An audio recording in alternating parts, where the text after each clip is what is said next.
Pemirsa, jangan lupa subscribe channel YouTube Official UTV, like dan bunyikan lonceng notifikasi Anda.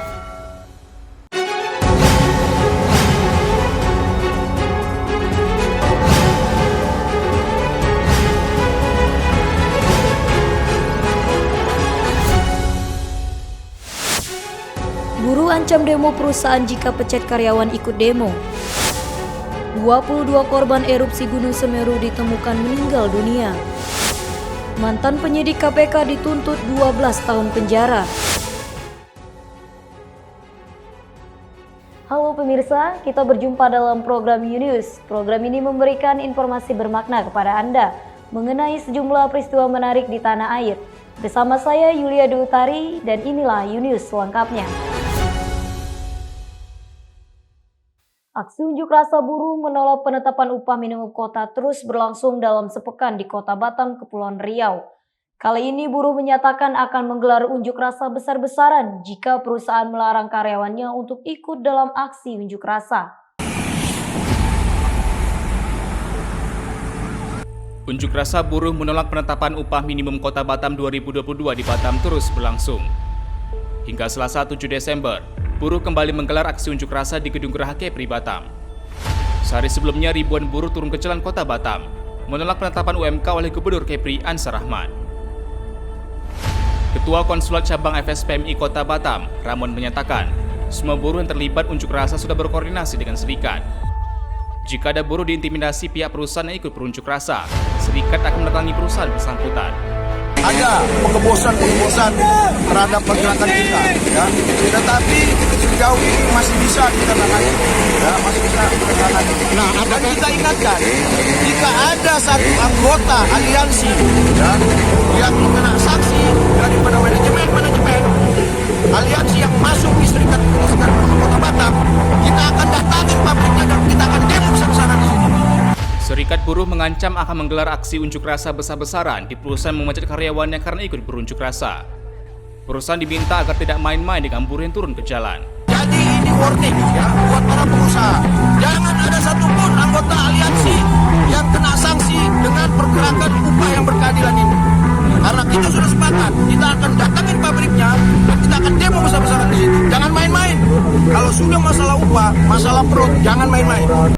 Sekretaris Aliansi Serikat Buruh Kota Batam, Muhammad Herman mengatakan, Gubernur Kepulauan Riau tidak bisa menetapkan upah minimum Kota Batam tahun 2022 sebelum persoalan UMK tahun 2021 selesai.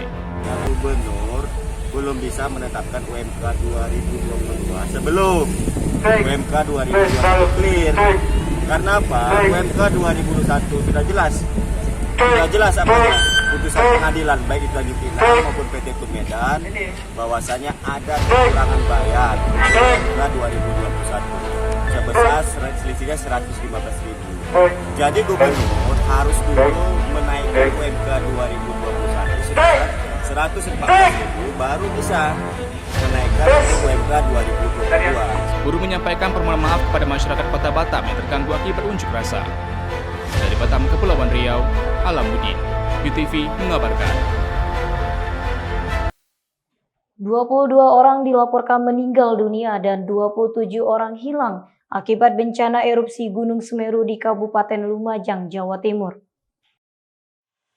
Badan Nasional Penanggulangan Bencana mengumumkan hingga Senin 6 Desember 2021 pukul 17.30 waktu Indonesia Barat, terdapat 22 orang meninggal dunia akibat bencana erupsi Gunung Semeru di Kabupaten Lumajang, Jawa Timur.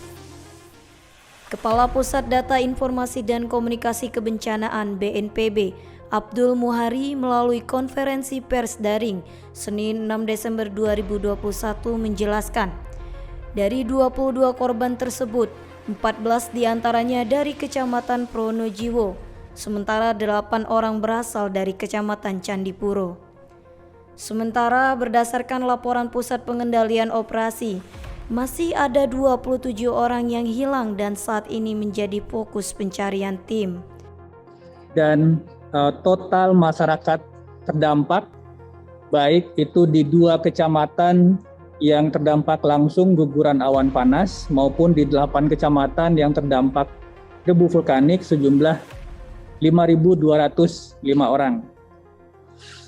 Untuk pengungsi saat ini jumlah masyarakat yang mengungsi di 19 titik pengungsian itu total 2.004 jiwa.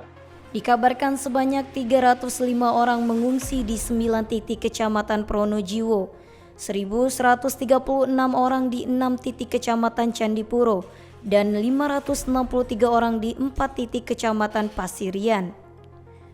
Gunung Semeru yang berada di Jawa Timur diketahui meletus dan mengeluarkan hujan abu vulkanik yang cukup tebal pada Sabtu 4 Desember 2021 sore lalu. Dari Lumajang, Jawa Timur, Kantor Berita Antara, UTV mengabarkan. Mantan penyidik KPK Stefanus Robin Patuju dituntut 12 tahun penjara dalam sidang agenda tuntutan di Pengadilan Negeri Tindak Pidana Korupsi Tipikor Jakarta, Senin 6 Desember.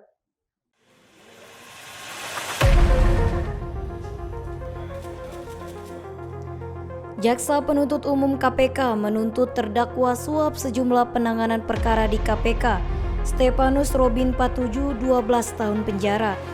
Dalam sidang agenda tuntutan di Pengadilan Negeri Tindak Pidana Korupsi, Tipikor Jakarta, Senin 6 Desember. Stefanus Robin Patuju dinilai menerima suap dari 5 perkara yang tengah ditangani KPK. Kasus tersebut antara lain suap perkara Wali Kota Tanjung Balai dan suap dari mantan Wakil Ketua DPR RI Aziz Syamsuddin. JPU menilai terdakwa secara sah dan meyakinkan bersalah melanggar Undang-Undang Pemberantasan Korupsi.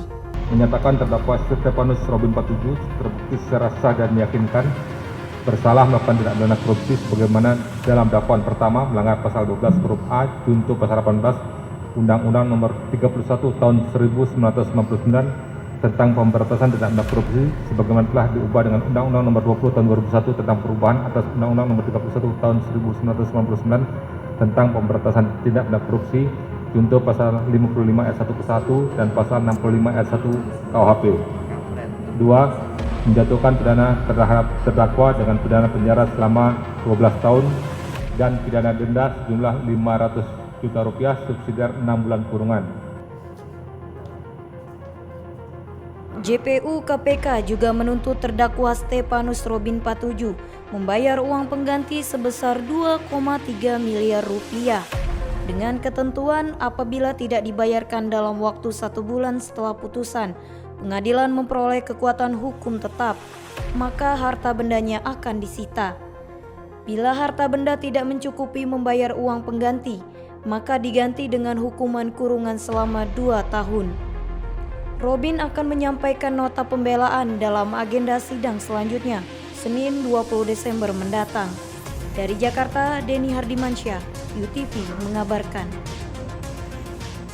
Kantor Wilayah Direktorat Jenderal Bea dan Cukai DJBC Banten memusnahkan barang ilegal senilai 14,47 miliar rupiah di dermaga Pelabuhan Indah Kiat Merak Kota Cilegon Selasa 7 Desember.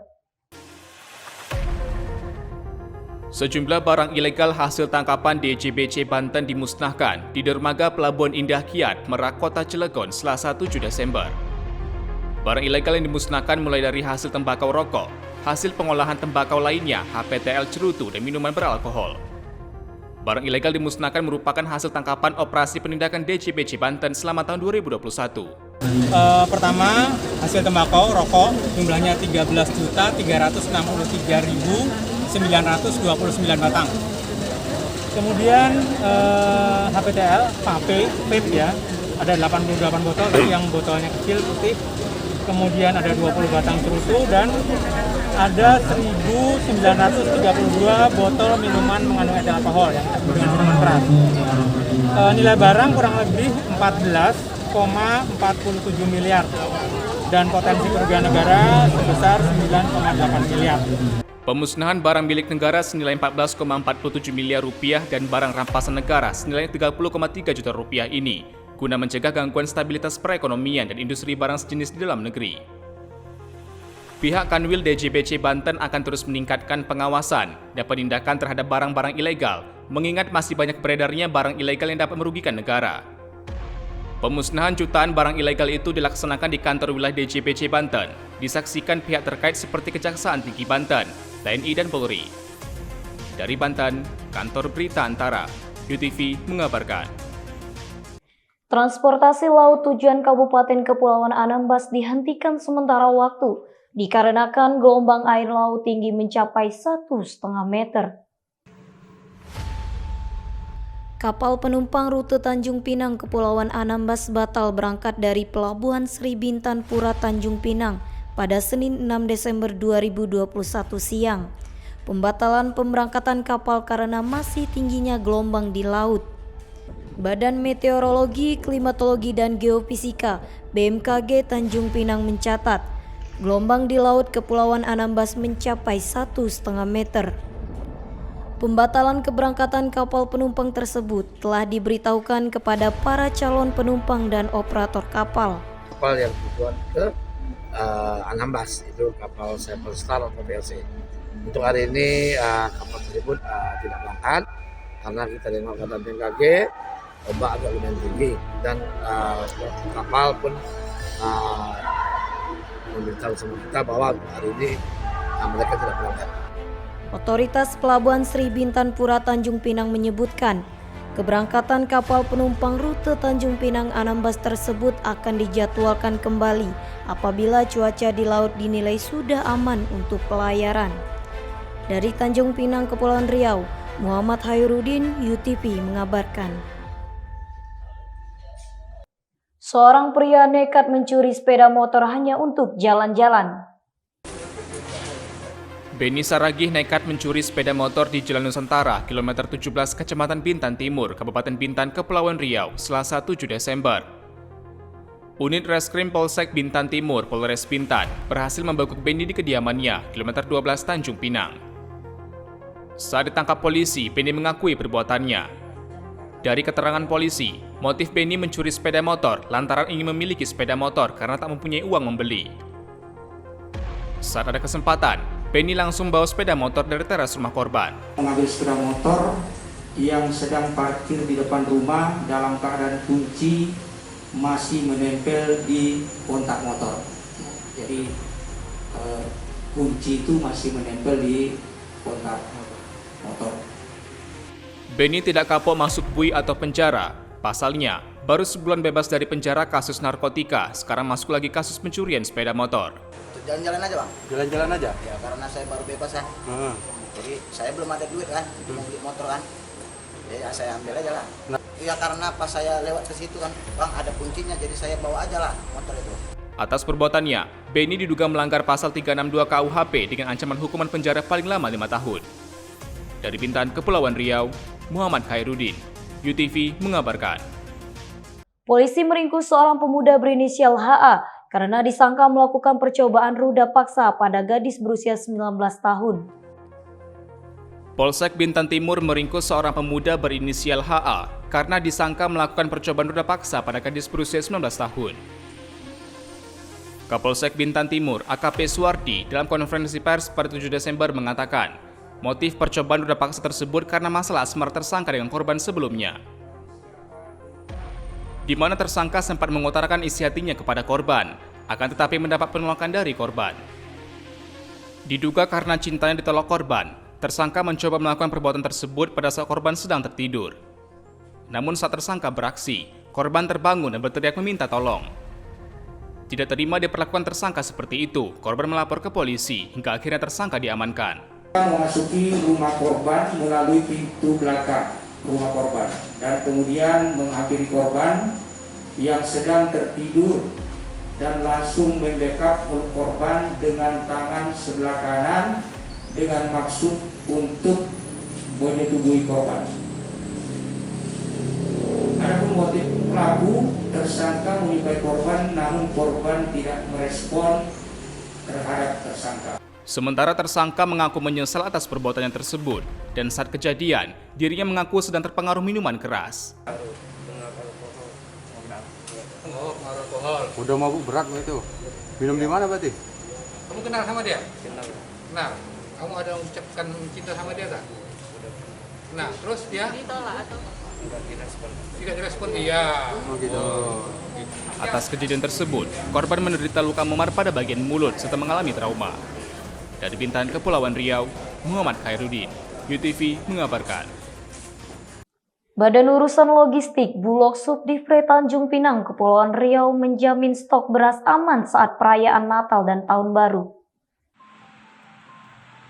Bulog Subdivre Tanjung Pinang, Kepulauan Riau memastikan stok beras saat ini tersedia sedikitnya 3.600 ton di gudang Bulog Tanjung Pinang dan wilayah kerjanya dengan ketahanan 3-6 bulan ke depan. Stok beras jenis medium ini tersebar di Kota Tanjung Pinang, Kabupaten Lingga, Kabupaten Kepulauan Anambas, dan Kabupaten Natuna. Tanjung Pinang ini gudangnya di sini itu jumlahnya 2.600 ton kurang lebih ya. Nah dalam perjalanan ada 300 ton. Nah untuk Lingga ada 350 ton, untuk Anambas 70 ton. Untuk Natuna itu ada 650 ton. Dalam waktu dekat ini, Bulog akan menerima tambahan beras dari Pulau Jawa. Saat ini, beras-beras tersebut dalam perjalanan menuju Tanjung Pinang. Beras tersebut akan masuk memenuhi kebutuhan di Kota Tanjung Pinang dan Kabupaten Bintan. 300 ton yang mau datang. Itu untuk khusus wilayah Tanjung Pinang aja? Oh gitu. Kalau untuk wilayah daerah lain itu Pak? Oh belum, ini kan stoknya masih cukup untuk daerah lain. Karena yang paling banyak itu ya di sini. Bintan sama ini. Bulog Tanjung Pinang menyediakan kebutuhan beras mulai dari 400 sampai 600 ton per bulan untuk semua wilayah kerjanya. Dari Tanjung Pinang, Kepulauan Riau, Andri Dwi Sasmito, UTV mengabarkan. Terima kasih telah menyaksikan informasi yang telah kami sajikan. Tetap saksikan News selanjutnya. Salam sehat, sampai jumpa.